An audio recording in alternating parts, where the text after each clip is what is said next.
I'm sorry. I didn't mean to burden you. It's all right, you're not alone. It's okay. I'm here.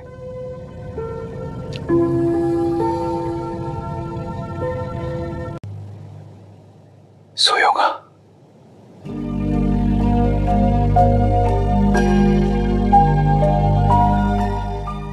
The plane shuddered through the night sky 35,000 feet above the South China Sea, and Ifdao Adelani froze the second she felt the weight settle onto her shoulder. She did not turn her head. She did not breathe, because the head that had just dropped against her collarbone belonged to Ryu Sakajin, the man Forbes Asia called the iceberg of Seoul, the man whose own board members trembled when he walked into a room, the man who, only 9 hours earlier, had looked at her across a conference table in Gangnam and said in flawless English, "Do not speak to me unless I speak to you first." And yet here he was, on a red-eye flight to Lagos, his black hair pressed against her shoulder, his breath warm and slow against her neck, and a single tear, just one, sliding silently from his closed eye down the bridge of his perfectly carved nose. The flight attendant who walked past with the water cart stopped so suddenly the bottles rattled. Her mouth fell open. She raised her hand to cover it. She looked at Ifdao with eyes that said, "Do something, move him, wake him, this cannot be happening." But Ifdao did not move. Because in that moment, watching that single tear travel down the face of the coldest man in the Korean tech empire, she understood something the entire world had spent 20 years trying to figure out.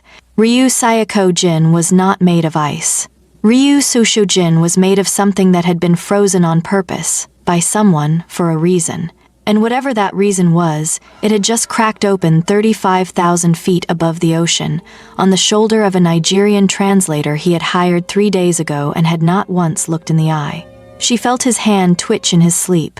She heard him whisper a name, not in Korean, not in English, but in a language she had not heard since her grandmother died. He whispered the name in Igbo, and that name, that single name, was the name of a boy who, in 12 hours' time, was going to be the most hunted child in Lagos. If you are watching this right now, and your stomach just dropped, do this one thing for me before we go any further. Tap that subscribe button. Hit the little bell beside it.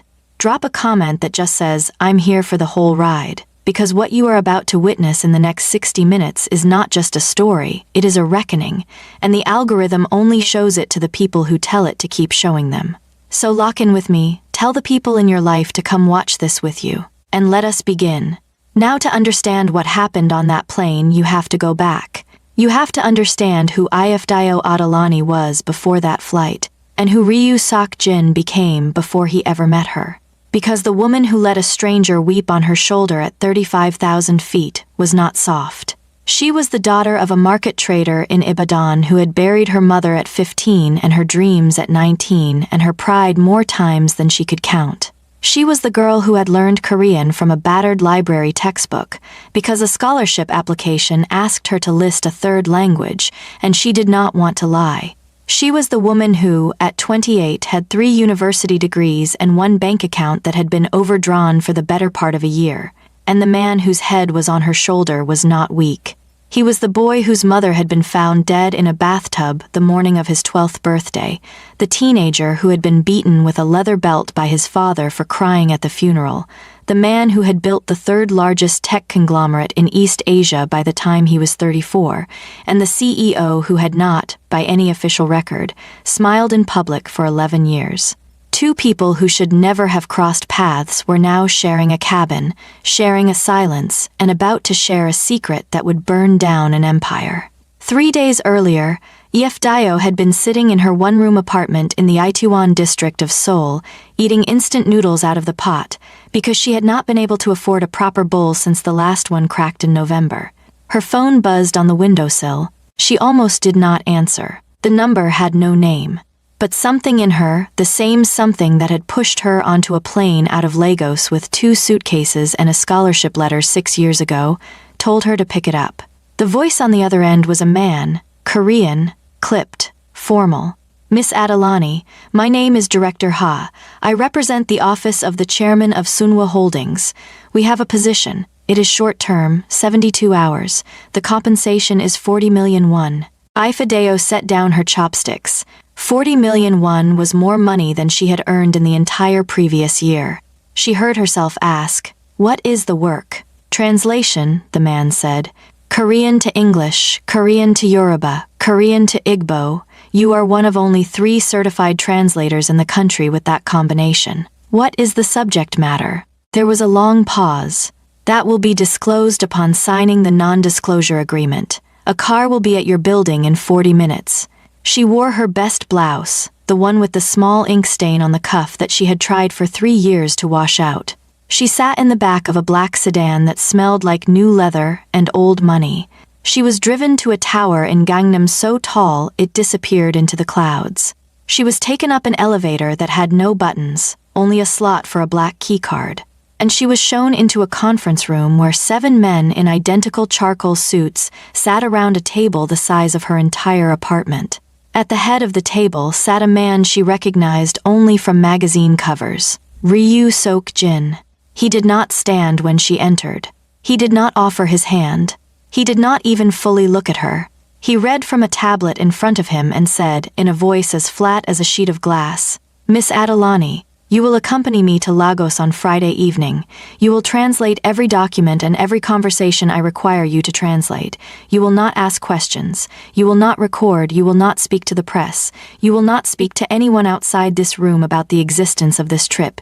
If any of these conditions are violated, you will be sued for an amount that will follow you to your grave. Do you understand?"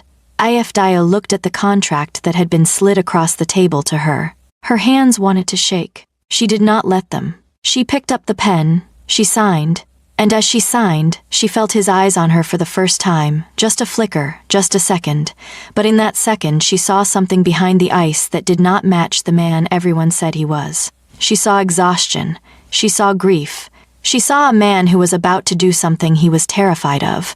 What she did not know, what she could not have known, was that 24 hours earlier, in a small house in the Yaba district of Lagos, a 9-year-old boy named Tobachai Akwosa had asked his great-aunt the same question he had been asking for as long as he could speak. "Auntie, who was my father?" And his great-aunt, a woman named Mama Ngozi, who had raised the boy since the day his mother Adeze died in a botched cesarean section in a Lagos hospital, had finally opened the drawer beside her bed, pulled out a photograph she had hidden for 9 years, and placed it on the table in front of the boy. The photograph showed his mother, young and laughing, standing in front of a coffee shop in Boston with a tall, serious-looking Korean man whose hand was on the small of her back. Tobchai stared at the photograph. He touched the man's face with one finger. He whispered, and Mama Ngozi, with tears running freely down her face, said, "Yes, my son, he is real, and in 3 days he is coming to find you." But this is where the story turns. Because someone else, 6,000 miles away, knew Tobiche existed too. And that someone had been waiting 9 years to use him. Seokajin's half-brother was named Ryu Min-kyeol. He was 31 years old, the son of Seokjin's father by his second wife, a woman named Mrs. Han, who had married into the family 2 years after Seokjin's mother had been found dead in her bathtub. Min-kyeol ran the International Acquisitions Division of Sunhwa Holdings. He had the corner office on the 42nd floor.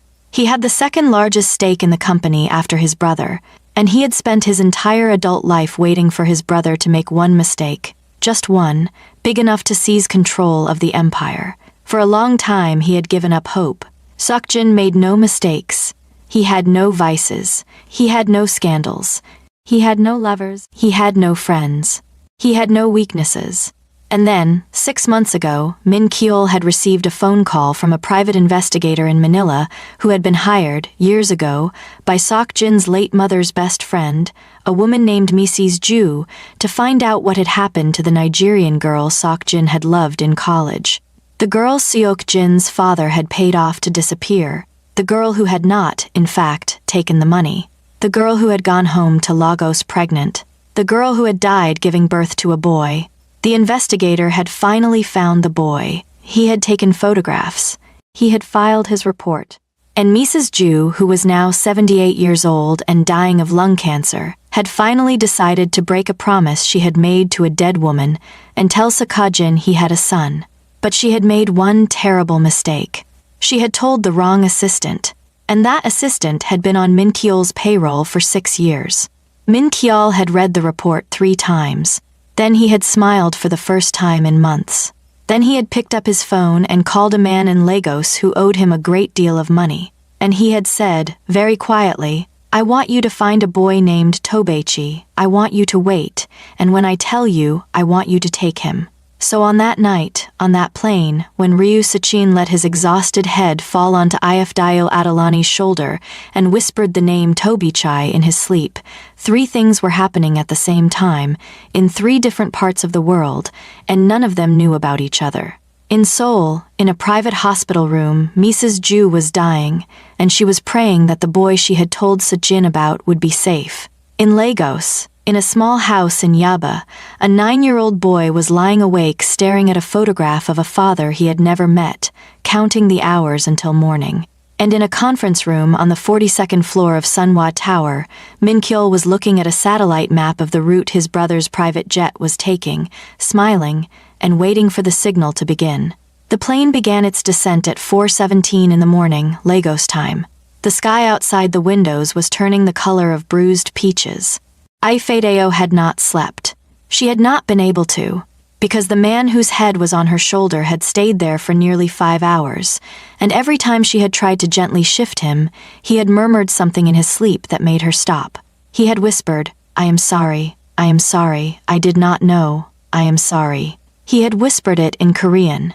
He had whispered it in English.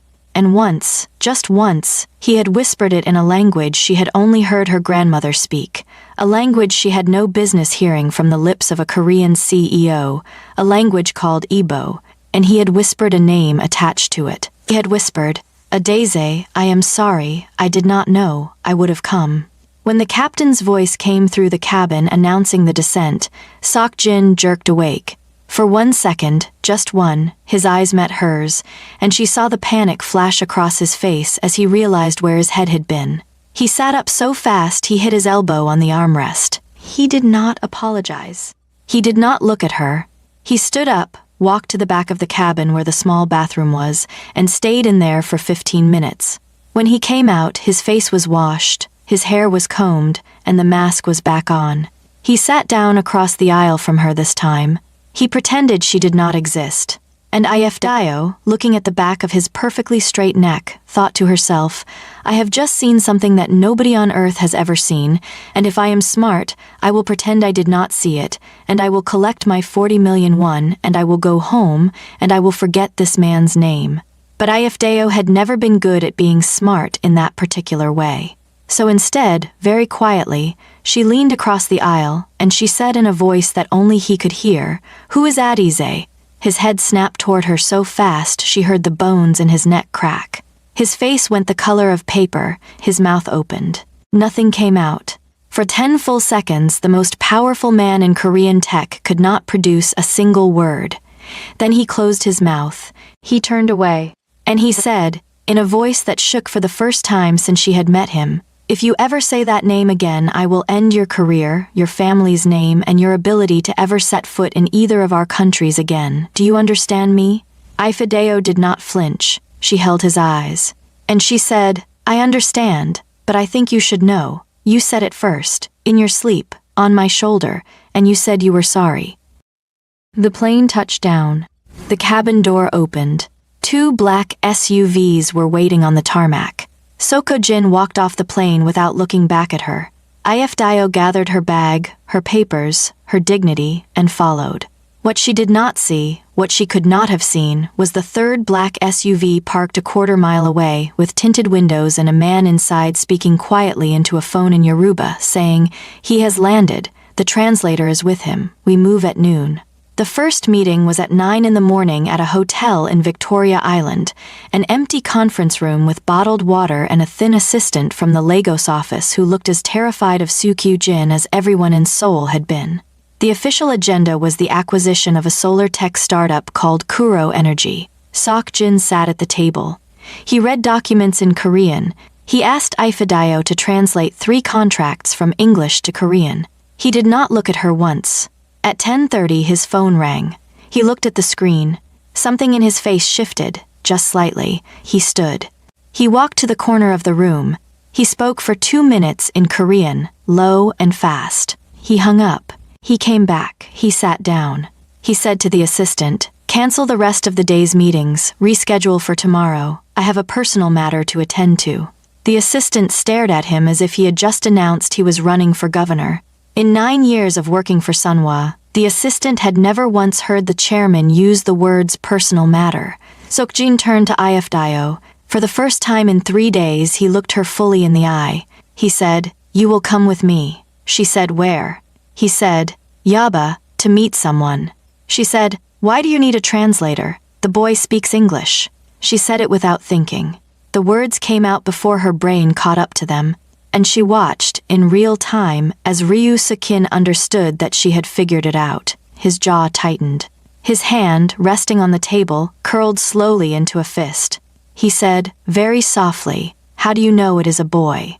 She said, "Because you said his name in your sleep, Tobchai, and I have a cousin in Owerri with the same name. It means God's praise, and you said Adize too, and in Igbo, Adize means the king's daughter, and I am guessing she was someone you loved, and I am guessing she did not tell you she was carrying your child, and I am guessing that is why you have not slept in 3 days." There was a silence in the conference room so deep, she could hear the air conditioner cycling on the wall. Seokjin lowered his head. He pressed his fingers against his temples. And for the second time in 12 hours, this man who had not cried in public in 11 years felt a tear roll down his face. He did not wipe it away. He said, in a voice so quiet she almost missed it, "I have a son. He is 9 years old. His mother is dead. I did not know he existed until 3 weeks ago, and I am about to meet him for the first time, and I am terrified, and I do not know what to say to him, and that is why I need you, not to translate words, to translate me." Ifedio Adelani, who had spent 28 years building walls around her own heart so that no one could ever leave her again the way her mother had, felt one of those walls crumble. She reached across the table. She put her hand, just for a moment, on top of his fist. She said, "Then we go, and I will help you, not because you are paying May, but because that little boy has been waiting his whole life for this moment, and he deserves a father who shows up. So we go, now. If this story is hitting you somewhere deep, somewhere you did not expect, I need you to do something for me right now. Look down at the like button. Cap it. Just tap it once. Because every single tap tells the algorithm that this story matters, that this story deserves to reach the next person who needs to hear it. And then come back, because the next 40 minutes are about to take you somewhere you cannot predict. The drive from Victoria Island to Yaba took 1 hour and 20 minutes. The traffic on 3rd Mainland Bridge was its usual symphony of horns and exhaust. Seokjin sat in the back of the SUV next to Ifdayo. He had not spoken since the hotel. He held a small wrapped gift in his lap. Ifedayo had asked him what was inside. He had said, "A music box. My mother gave it to me when I was 8. It is the only thing of hers I still have. I am giving it to him." Ifedayo looked at the small box in his hands and understood, for the first time, how heavy a single object could be. She looked out the window. She watched Lagos go by, the city she had been born in, the city she had left because it had given her nothing, and she wondered if she had been wrong. Maybe it had given her this. Maybe it had given her this moment, in this car, beside this man, on the way to meet a boy who needed her language to find his father. The car pulled into a narrow street in Yaba. The houses were small but neat, painted in pastel colors, with potted plants on the front steps, and laundry on the lines. The driver stopped in front of a yellow gate. Seokjin did not move. Ifedayo waited. After a full minute, she said, "It is time." He nodded. He did not move. She said, "I will go first. I will tell her you are here. I will give you a moment to breathe, but you must come when I call you. Do you understand?" He nodded again. She got out. She walked to the gate. She knocked. Mama Ngozi opened it. She was a small woman with gray hair pulled back into a tight bun, a worn wrapper tied around her waist, and eyes that had seen too much. She looked at Ifedayo. She looked past Ifedayo at the black SUV. She said in Igbo, "He is here." Ifedayo said, "Yes, Mama, he is here. He is afraid. Please be patient with him." Mama Ngozi nodded. She turned and called into the house. "Tobichi, Come, my boy, someone is here to see you. The boy came out from behind the curtain that served as the door between the parlor and the back room. He was small for 9, with his mother's wide eyes and his father's serious mouth and a school uniform he had pressed himself that morning because he had not been able to sleep. He held the photograph in his hand. He had been holding it for 3 days. Ifdayo crouched down. She said, Tobchai, my name is Ife. I came with a man from very far away. He has been wanting to meet you for a long time. He did not know about you, my boy, but the moment he found out, he got on a plane and came to find you. He is outside. He is also afraid. Would you like to meet him? The boy looked at her. He looked at the photograph. He looked at his great-aunt. He nodded. And then he said, in a voice so small it almost broke her, Will he like me? Ifdayo could not answer. She could not, because if she opened her mouth she was going to cry, and she did not have the right to cry because this was not her grief. So instead she stood up, and she walked back to the gate, and she waved her hand at the SUV. The door opened. Ryu Sukyugin got out. He walked to the gate. He stopped. He could not go any further. He stood there, frozen, with the music box in his hands, looking past Ifdayo at the small boy in the school uniform standing in the doorway of the small yellow house. And the small boy, holding the photograph, took 1 step forward, and another, until he was standing in front of the man in the gray suit, and he tilted his head all the way back to look up at him. And he said, in clear, careful English, Hello, sir, my name is Tobchai, I think you are my father. And Ryu Sachin, the iceberg of soul, the man who had not cried in public in 11 years, dropped the music box on the dusty ground, sank to his knees in front of his son, and wept like a child. For a long time no one spoke. The boy stood very still, looking at the man on his knees. Then he reached out with one small hand and touched the man's wet cheek. He said, Why are you crying? Seok-jin made a sound that was half laugh and half sob. He said, Because I have been looking for you my whole life, and I did not know it. The boy thought about this for a moment. Then he said, very practically, Auntie made jollof, are you hungry? And Seok-jin laughed, really laughed, for what Ifdayo would later realize was the first time in 11 years. He picked up his son, he held him against his chest, and he carried him into the small yellow house. Mama Nosy served jollof rice with fried plantain and grilled chicken. Toby Chai sat on his father's lap and showed him his school notebooks and his collection of bottle caps and the model airplane he had built from scraps of cardboard. Suk-jin asked questions through Ifdayo, in Korean, in English, sometimes in halting Igbo phrases he had learned from a college girlfriend 9 years ago. Mama Ngozi watched them and cried quietly into her wrapper. And Ifdayo, sitting in the corner of the small parlor, translating one careful word at a time, felt a happiness so unexpected she did not know what to do with it. She thought, this is enough. Whatever comes next, this moment, this little boy on his father's lap, this woman finally able to let go of a secret she has carried for 9 years, this was enough. I did this. Whatever I did to get here, it was worth it. At 3 in the afternoon, Seok-jin asked Mama Ngozi if he could take Toby Chai for a walk to the ice cream shop 2 streets away. Mama Ngozi said yes. They went out, the father holding his son's hand, the boy talking non-stop about which flavor he was going to choose, the man listening as if every word was a sacrament. Ifdayo stayed behind. She helped Mama Ngozi wash the dishes. She talked with her in Igbo about her mother, about Ibadan, about the strange paths that lives took. Then 30, then 40. Ifdayo looked at her watch. She frowned. The ice cream shop was 2 streets away. They should have been back by now. Her phone rang. It was Seok-jin. She answered. The voice on the other end was not Sayak. It was a Nigerian voice, male, calm, almost polite. The voice said, Miss Adelani, please tell the foreign man that we have his son, and we have him, and if anyone calls the police, both of them die. Tell him to wait by his phone, instructions will come in 1 hour. The line went dead. Ifdayo stood in the kitchen of the small yellow house holding her phone in a hand that had gone completely numb. Mama Ngozi was looking at her. The old woman's face had gone gray. What is it? She whispered. What is it, my daughter? And Dio, who had spent her life finding the right word in the right language for the right moment, opened her mouth and could not find a single one. The next 48 hours would become the most dangerous hours of Dio Adelani's life. Within the first 10 minutes, she had to make the hardest decision she had ever made: call the police and risk the man on the phone making good on his threat.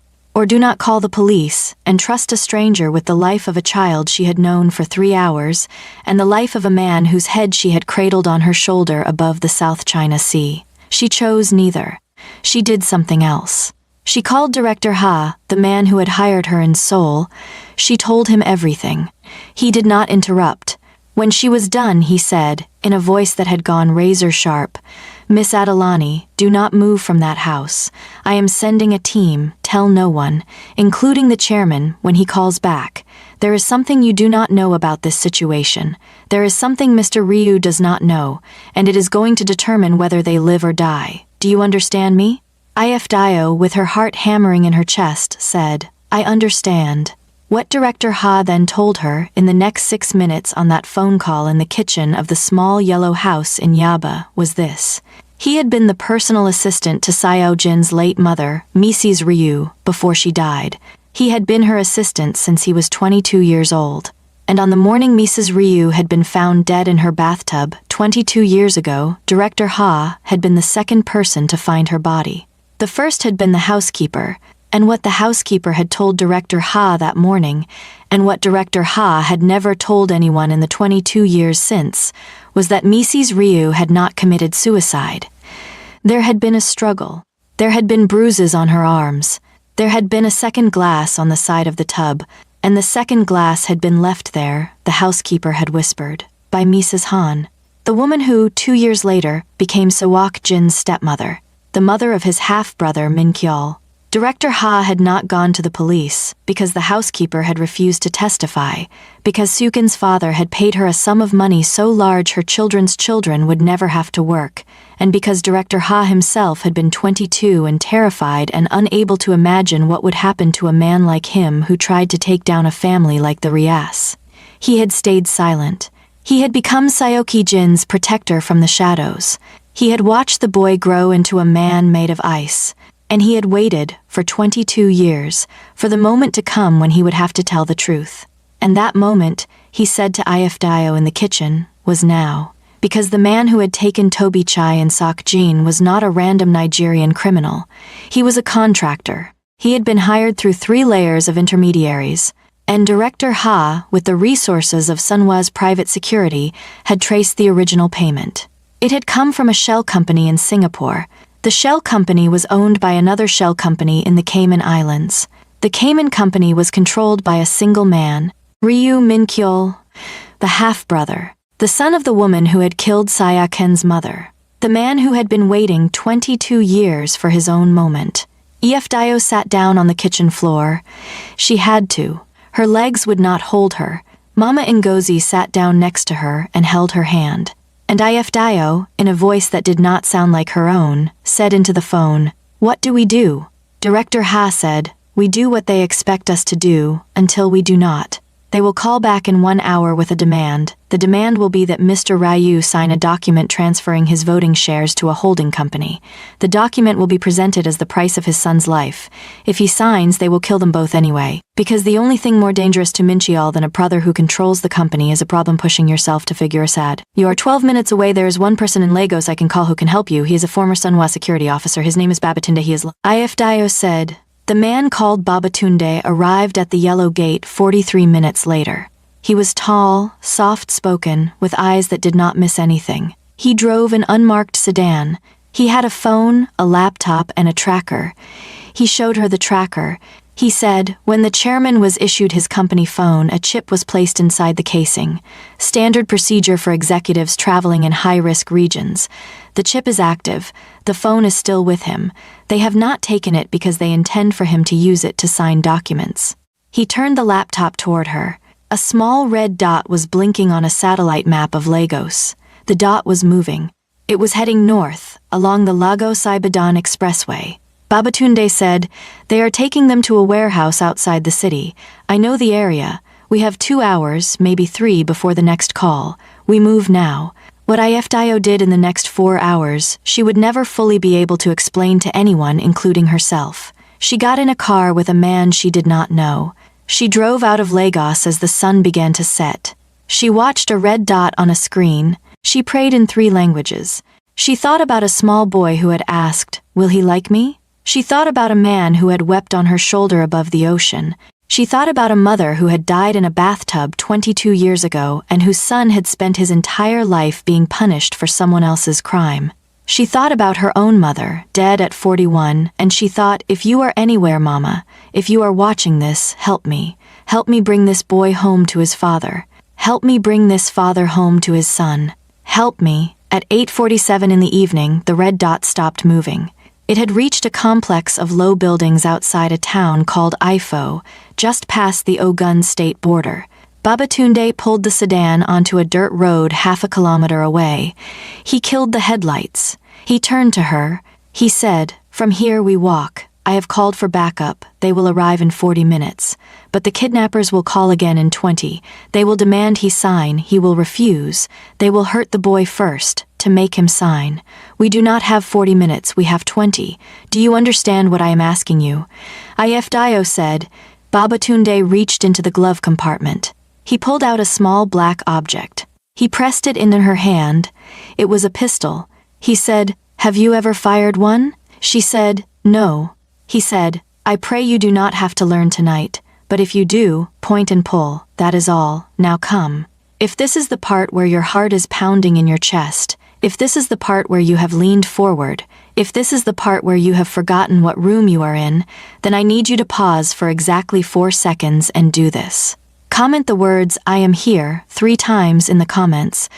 Once for the boy, once for the father, once for the translator, because the next 10 minutes are going to decide whether they live or die. And I want to know who walked into that warehouse with them. Now let us go."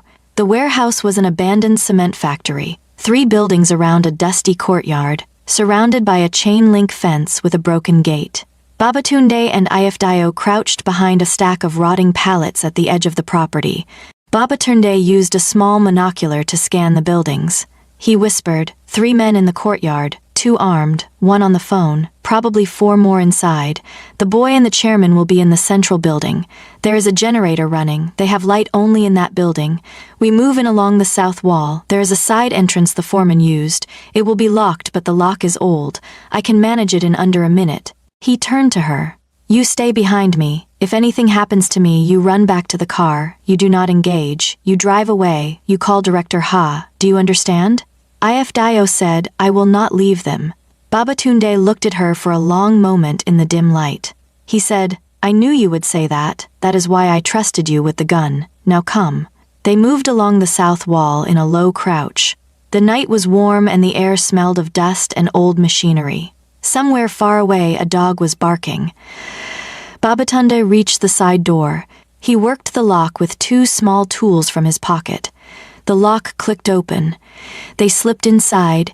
The interior of the building was a single large room filled with rusted machinery and stacks of crates.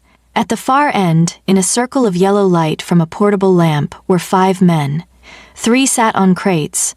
1 stood behind a folding table on which a laptop was open. The 5th held a thin chain attached to handcuffs. The handcuffs were on the wrists of Ryu Sugen. Sugen was on his knees. His face was bloody. His shirt was torn at the shoulder. Beside him, sitting on the dirty floor with his arms wrapped around his knees, was Tobei-chai. The boy was not crying. The boy was looking at his father with the steady, unblinking gaze of a child who has decided that no matter what happens, he will not look away. The man behind the laptop was speaking. He said, in heavily accented English, "Mr. Ryu, we have already explained. You sign the document, the boy and you walk out of here. You do not sign, we cut the boy's finger, then the next finger, then we send the video to his great-aunt, and then we start on you. We have all night." Sukshin spat blood onto the floor. He raised his head, and in a voice that was hoarse but absolutely steady, he said, I will sign anything. Just let him go, let him walk out of here, then I sign." The man behind the laptop laughed. He said, "No, Mr. Ryu, we do it together or not at all." Babatunde, crouched behind a stack of crates 20 feet away, breathed out slowly. He turned to Ifdio. He whispered, "I am going to move to the right and create a distraction. When they all look toward the noise, you do one thing. You shout the boy's name as loud as you can and you tell him in Igbo to run toward you. Then you grab him and you go back through the door we came in. Do not stop. Do not look back. I will handle the rest." Ifdio nodded. Babatunde melted into the darkness. For 30 seconds there was no sound except the men talking and the generator humming. Then, from the far side of the warehouse, there was a crash. A stack of metal pipes had fallen over. All 5 men turned their heads. 2 raised their rifles. The man holding the chain on Sioki Jin's handcuffs stepped forward, looking into the darkness. And Ifdio, with her heart in her throat, stood up from behind her stack of crates and screamed, in the loudest voice she had ever produced in her life, "Tobchai, Bia, Gabalaga, Bia, Nebe, Ubbue, Ame, run. Come here." Now, the boy moved like he had been waiting for the command his whole life. He was on his feet before the men had even registered the second voice. He was running. He was running flat out, his small legs flying, his school uniform a blur in the yellow light. The men shouted. One of them raised his rifle. There was a single sharp crack from the darkness on the far side, and the man with the rifle went down. Babatunde. The other men spun toward the sound, firing wildly. Tobchai reached Ifdio. She grabbed him. She lifted him. She turned to run for the door. And then Sakajin, on his knees with his hands cuffed, did something no one expected. He threw his entire body sideways into the legs of the man who had been holding his chain. The man fell, the chain whipped through the air, and Sakajin, with his cuffed hands, snatched the man's pistol from his belt. He did not stand up. He fired 3 times from his knees. 2 of the remaining men went down. The third dropped his rifle and ran for the back of the warehouse. Babatunde appeared from the darkness, his own pistol raised. He fired once. The runner fell. There was a silence so sudden it felt like the air had been sucked out of the building. Ifdio, holding the boy against her chest, turned slowly. Sakajin was on his feet now, swaying, bleeding from his nose and his shoulder, the pistol still in his cuffed hands. He looked at Ifdio. He looked at the boy in her arms. He dropped the pistol. He started to walk toward them. He made it 3 steps. Then his legs gave out and he went down to his knees again, this time gently. Tobachai wriggled out of Ifdio's arms and ran to him. The boy threw his arms around his father's neck, and the father, with his hands still cuffed in front of him, held his son with everything he had left. Babatunde walked over. He examined the men on the floor. He nodded once. He pulled a small key from the pocket of one of them. He unlocked Sakjin's handcuffs. He helped him to his feet. He said, "Mr. Chairman, we have a car, we need to go, now." Sakijin nodded. He picked up his son. He turned to Ifdio. He looked at her for a long moment, and he said, in a voice that shook, "Thank you." She said, "Do not thank me yet, we are not finished." She was right. They were not. The drive back to Lagos was silent. Tobachai fell asleep in his father's lap in the back seat. Sakojin held him as if he was the only thing in the world that mattered, because at that moment he was. Babatunde drove. Ifdio sat in the front passenger seat, her hands finally beginning to shake now that the adrenaline was wearing off. Halfway back, her phone rang.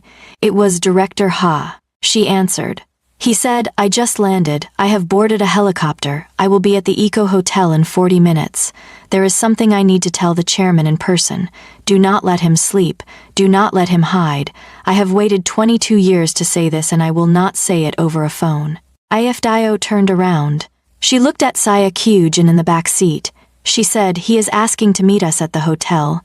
Sukjin nodded slowly. He understood that there was more. He had been a powerful man too long not to understand that one rescue did not end one war. At the hotel, Mama Ngozi was waiting in the suite.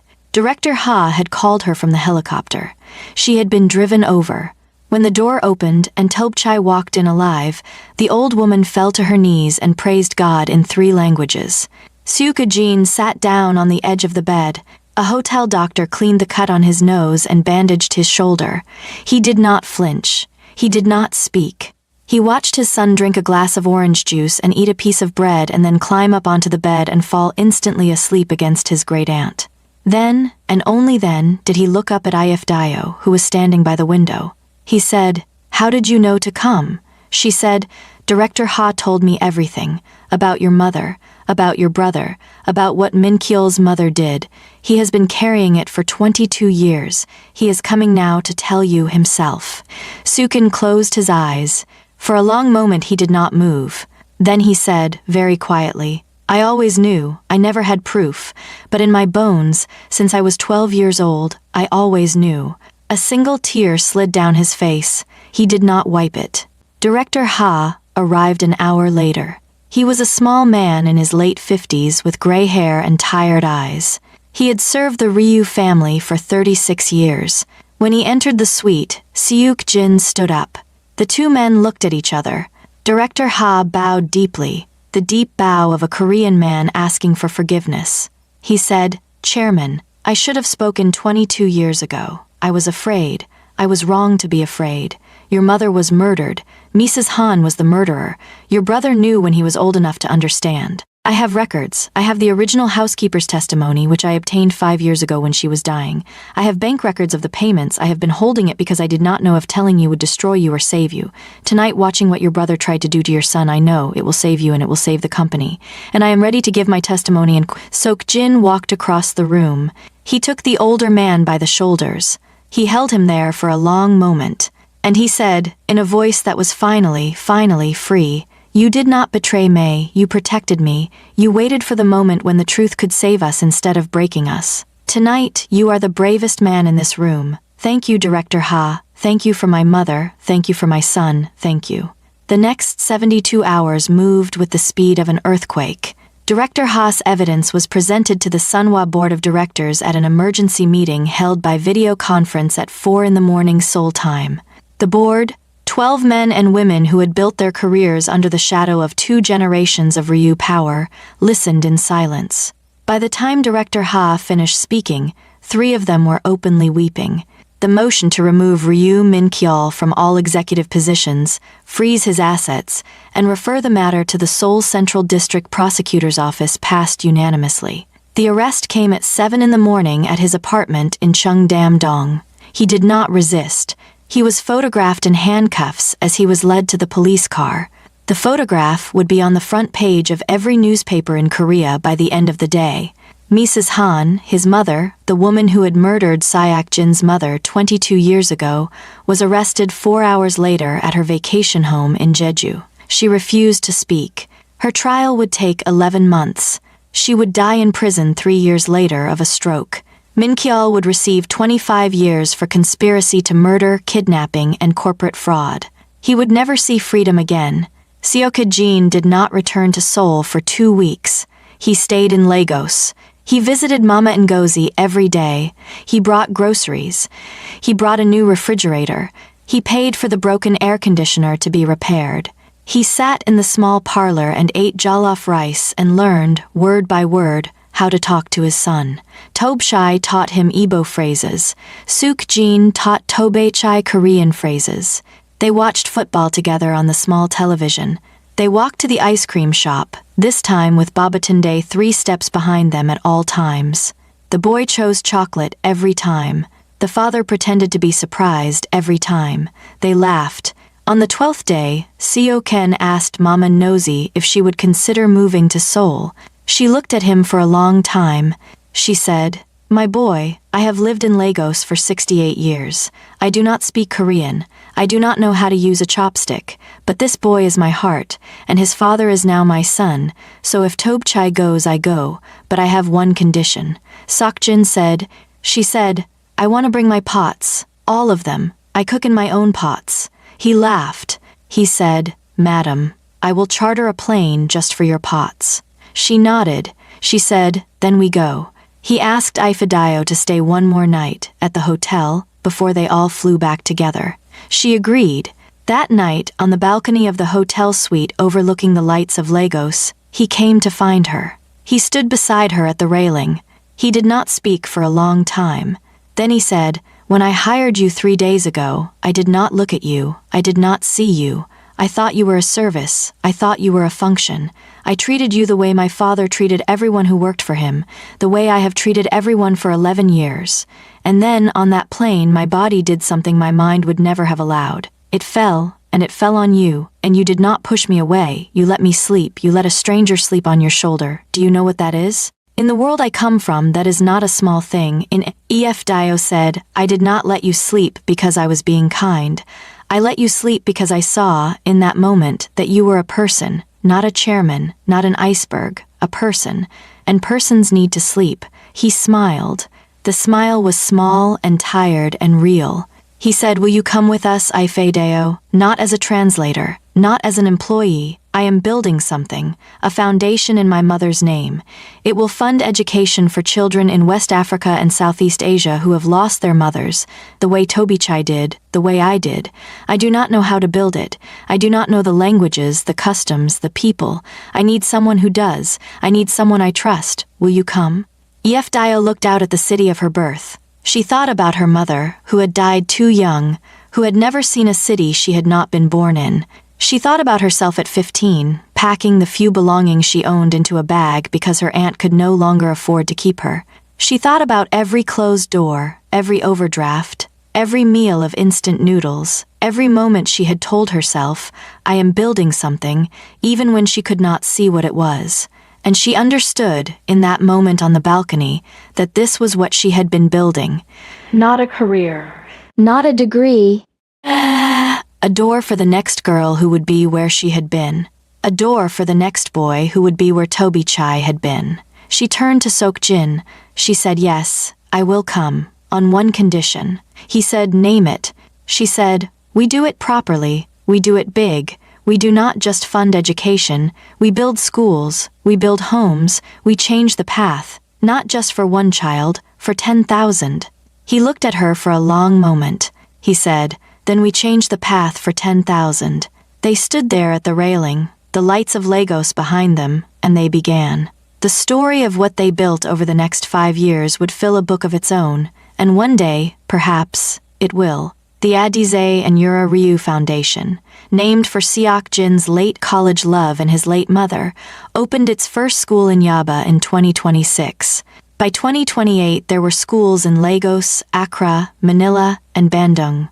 By 2030, there were 27 schools in 9 countries, and the foundation was funding the university education of 3,000 orphan children. Dio Adelani became its founding executive director. She kept the small apartment in Itaewon for sentimental reasons, but she lived now in a house in Yongsan-gu with a garden where Mama Ngozi grew pepper and tomato and small bitter leaf in pots, and where Tobichai, now 14, practiced taekwondo on Saturday mornings and read his Korean homework on Saturday afternoons. The boy was at the top of his class. He spoke 3 languages fluently. He was, his father liked to say, the smartest member of the Ryu family in 3 generations. Sokajin and Dio were married in a small ceremony in the garden of the Yongsan-gu house in the spring of 2027. There were 31 guests. Mama Ngozi cooked the rice herself, in her own pots. Tobichai gave his father away, walking him solemnly down the path between the flower beds, and then walked Dio down the same path, holding her hand the way he had held it the night they ran together through the dust of an IFO warehouse. Director Ha cried throughout the entire ceremony. Babatunde, now head of the foundation's security division, stood at the back and pretended he was not crying too. The chairman of the Sunhwa board gave a toast in which he said, with the wry humor of a man who had seen everything, that the most powerful merger in his company's history was the one happening that afternoon, and that the entire Korean business community would be studying the synergies for years. But the story I have told you is not really about the schools. It is not about the marriage. It is not about Min Keol rotting in his prison cell or Mrs. Han taking her secrets to her grave. The story I have told you is about a single moment, on a single plane, at 3 in the morning above the South China Sea, when the most powerful man in the Korean tech empire let his head fall onto the shoulder of a Nigerian translator he had not bothered to look in the eye, and she chose, in that moment, not to push him away. That is the entire story. Everything that followed was built on that one decision. A son was reunited with a father, a mother's murder was avenged, an empire was cleansed, a foundation was born, 10,000 children were given a path, and it all began because one woman, who had every reason in the world to be hard, chose softness, and one man, who had been forbidden to feel for 11 years, fell asleep. There is a lesson here, if you want one, and I think, after 60 minutes together, after everything we have walked through, you deserve one. The lesson is this: the people who look the hardest are very often the ones who are the most broken. The walls they build are not made of stone, they are made of grief, and the smallest act of unexpected kindness, a shoulder, a moment, a word, can sometimes do what 1,000 interventions cannot. You will meet hard people in your life. You will meet icebergs. Before you push them away, look closely. Ask yourself what they have lost. Ask yourself what they have buried. And if it costs you nothing to let them rest for a moment, let them rest. You do not know what your shoulder might be worth to the right tired soul. You do not know what door you might open. You do not know whose son you might save. You do not know whose empire you might quietly, accidentally redeem. And the second lesson, if you want one more, is this: show up for the children. The world has more wounded children than it has wounded adults, because every wounded adult was once a wounded child who was not protected. If you can be the one who protects, be the one who protects. If you can be the one who comes, be the one who comes. Ryu Sayokin did not know his son existed for 9 years. The moment he found out, he got on a plane. He did not ask questions. He did not hire lawyers first. He did not protect his image. And every child in this world deserves an adult who, the moment they find out, gets on the plane. If this story moved you, if it took you somewhere, if it made you think of someone in your own life who needs a shoulder or who needs you to get on a plane, then do these 3 things for me before you go. Tap the subscribe button if you have not already, because this channel exists to tell stories like this one, and your subscription is the only reason we can keep telling them. Drop a comment and tell me one thing. Tell me the name of the person, alive or gone, who was your shoulder when you needed one. I read every comment. I will write back to as many as I can. And finally, share this video with one person. The friend who is going through it. The sister who has been quiet lately. The father who has not slept in 3 days. Send it to them, because somewhere out there right now, there is a Ryu Syokujin who has not let himself rest in 11 years, and a Tobichai who is waiting in a small yellow house for a father he has never met, and an Ifeidaio who is wondering if she will ever find what she has been building. And the bridge between them might just be a 60-minute story shared by you. So share it, and then come back next week. Because we have many more stories to tell, and I cannot tell them alone. From everyone behind the camera, from everyone who walked into that warehouse with us tonight, from the bottom of a heart that does not always know how to say thank you, thank you. Thank you for staying. Thank you for being the kind of person who watches a story to the end. We will see you in the next one.